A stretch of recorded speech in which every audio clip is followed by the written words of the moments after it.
Welcome back, ladies and gentlemen. Today's session, we're going to be talking about what it looks like for the top 13% of agents, just like you, to successfully, drum roll, wait for it, own a geofarm. Now, listen, geofarming has completely changed the game, but I wanted you guys to know that this thing, we're going to unpack this thing very, very, very well so that you understand what a true today geofarm looks like versus yesteryear. So for those who do not know, I am Jeff Renevere, and we are about ready to uncover the myth of the geofarm. As long as I can remember, and if I'm being honest, it was around 2007 when I became licensed in this great industry. Agents were so, and I mean so down on farming. I'll never forget, an agent was like, hey, I'm thinking about farming such and such a neighborhood. And there was this one agent was like, you'll never do it. It's a complete waste of money, this, that, and the other. And you're like, oh my God, completely jaded my feelings and my thoughts towards geofarming. Guess what? I never did it. So with that being said, what we've learned, and we've learned quickly, that if done properly, farming is an amazing lead source. Just like everything we've talked about over the past few sessions, like it is a lead source that if done properly will yield you and just generate so much opportunity and so much business. And if we're being honest, opportunity is all we're looking for in this industry. Get me in front of somebody and I will close them. Because if you're not closing them, they're closing you, right? Just remember that one little nugget. So, hey guys, sorry for the interruption. I'm going to get you right back to the video, but most of you know me as a real estate broker, or maybe somebody who's built and scaled one of the fastest growing sales organizations in the country. What you may not know is that I also work with other sales professionals and leaders that are looking to grow and scale their businesses and just live badass lives. The one place that I have everybody start, the very first spot, is the lethal scripts for the sales warrior. I'm going to give you one for free today, just so that you can get a little taste of what it is that we're doing out there. So click on the link below.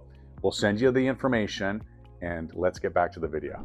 Now, with the myth that is debunked that geofarming doesn't work, let me tell you about a sweet story that I heard years and years and years ago. So there was this group of real estate agents. I won't tell you where they were from, but they wanted to become the absolute expert knowledge only agent or team in this case to own this certain neighborhood. And what they did was they knocked on everybody's door and they said, knock, knock, knock, knock, knock, Mr. or Mrs. Homeowner. I have one question for you. If you had to pick, who would be, in your opinion, the agent that everybody thinks of in this neighborhood? And they just simply get the answer, the name, and they'd leave. Thank you so much for your time. So what they did was, what they found out, and they looked at, I think, about 400 homes.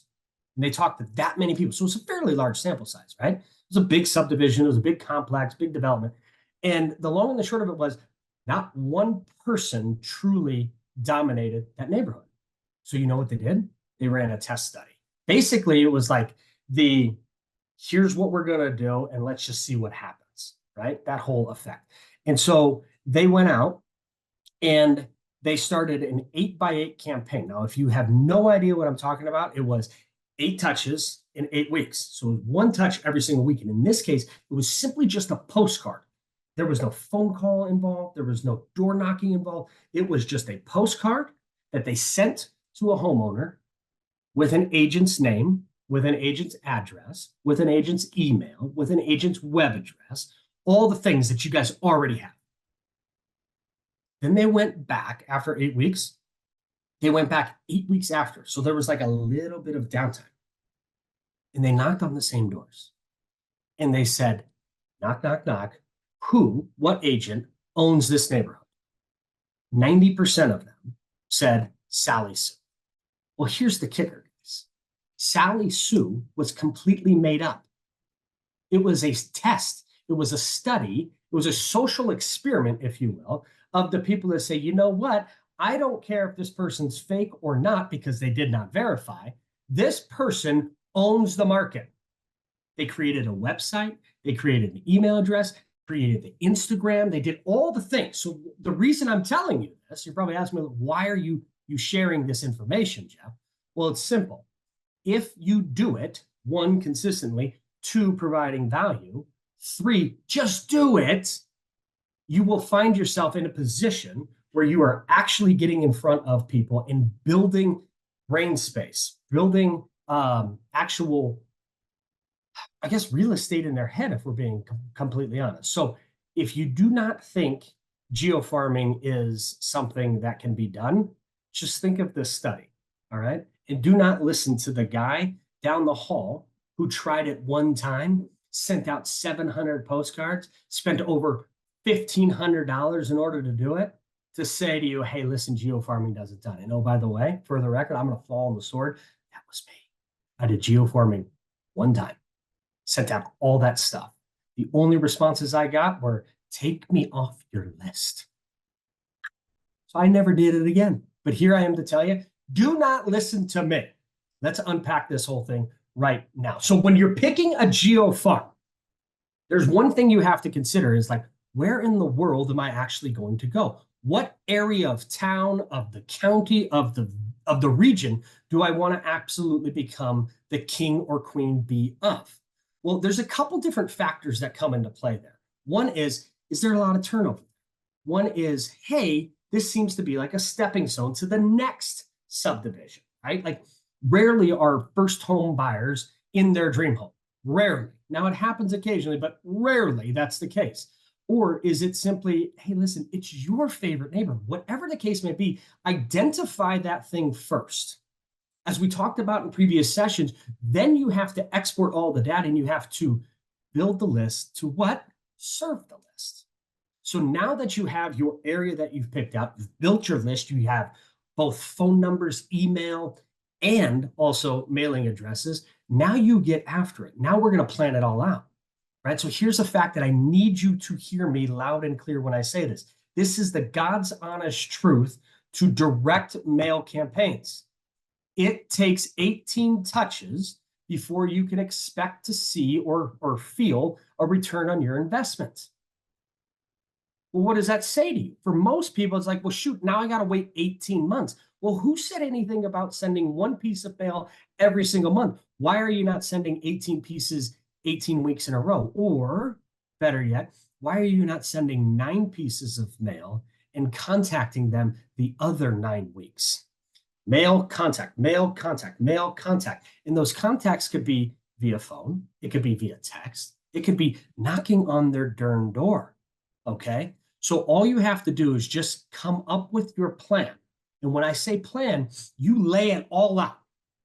You lay it all out. I don't know if any of you guys remember the movie The Minority Report, but all I remember is Tom Cruise throwing stuff on the wall, doing all that kind of stuff. Like that's what I want you guys to visualize. It's like, hey, listen, this is month 1 or week 1, week 3, week 5, week 7, week 9. Like the list goes on and on. And then in between those weeks, you're saying, I'm going to be calling about this. I'm going to be texting about this. I'm going to be emailing about this. 18 touches before you can expect to see an ROI. So all of a sudden, we've identified what neighborhood we want to be a part of. We've figured out the plan. And if you're wondering what it looks like what do I actually say if I'm going to send 9 mailers to one neighborhood? I don't know. Here's a cheat code for you. Chat GPT that stuff. All right. Start there, figure it out. But if you actually need some help, reach out to me and I'll bake out the plan for you right then and there. So then once it's planned out, then you're going simply to saying, hey, listen, I got to get voice to voice. I got to do some door knocking. I got to get belly to belly.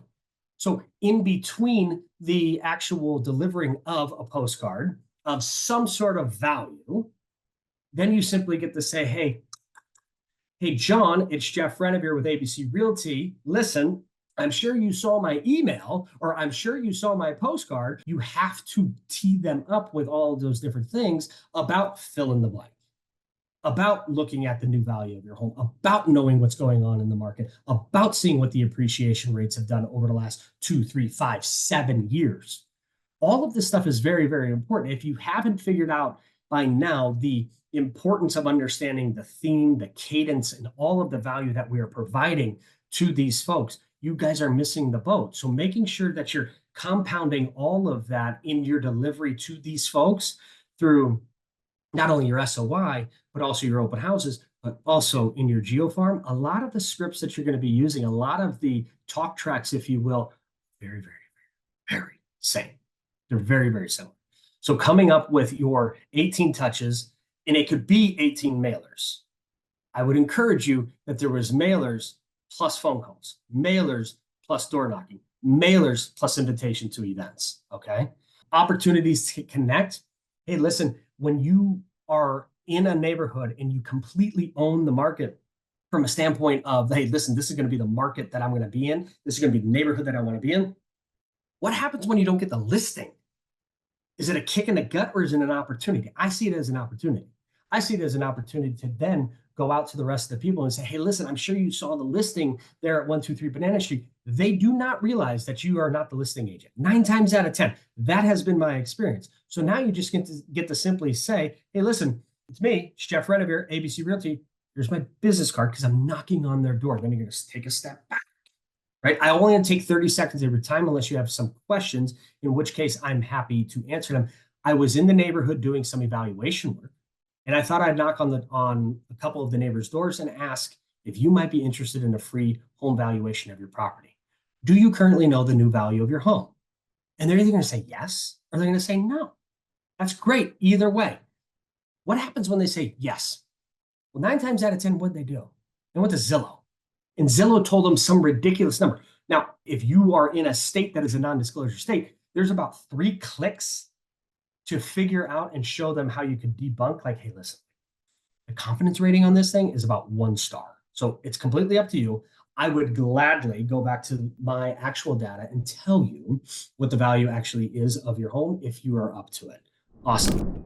Hey, just a quick little interruption. As you know, I work with some of the best sales professionals and leaders who are looking to grow their businesses, build exceptional lives on the planet.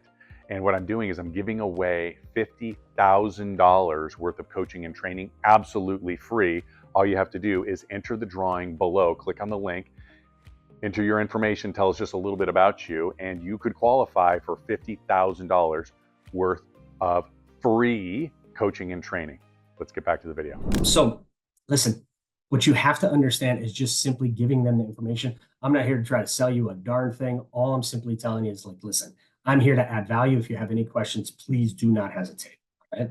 So one thing about the home online valuation, it fluctuates anywhere from, write this down, guys. It fluctuates on average 15 to 18%, 15% higher or 15% lower. And it's amazing that Zillow knows if you're a home buyer or a home seller, because those prices actually fluctuate. I'm just saying. So anyways, now that you have all of those different things, you guys have 6 different opportunities to connect. Again, the door knock, the home valuation piece. You have all of the information about any listings that hit the market. I'm sure you saw the listing at 123 Main Street. It's 4-bed, 3-bath. It's priced at 2,600 square feet, priced at $520,000. If you have any questions, let me know. Well, why would you tell them? Well, I mean, like, maybe you want to downsize. Are you living in your dream? Have you considered moving? Like, you have to ask these types of conversations. Well, why would I move, Jeff? Well, why wouldn't you? Can you make your current home a dream home?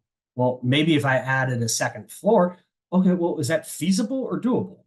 Well, I don't know. I haven't thought about it. Okay, I got a contractor. I'd love to set you up. Like, guys, put yourself in positions where you can have opportunities to have real conversations with people so that you can offer up a solution. Because remember, as salespeople, it is our job to help people make decisions that help themselves.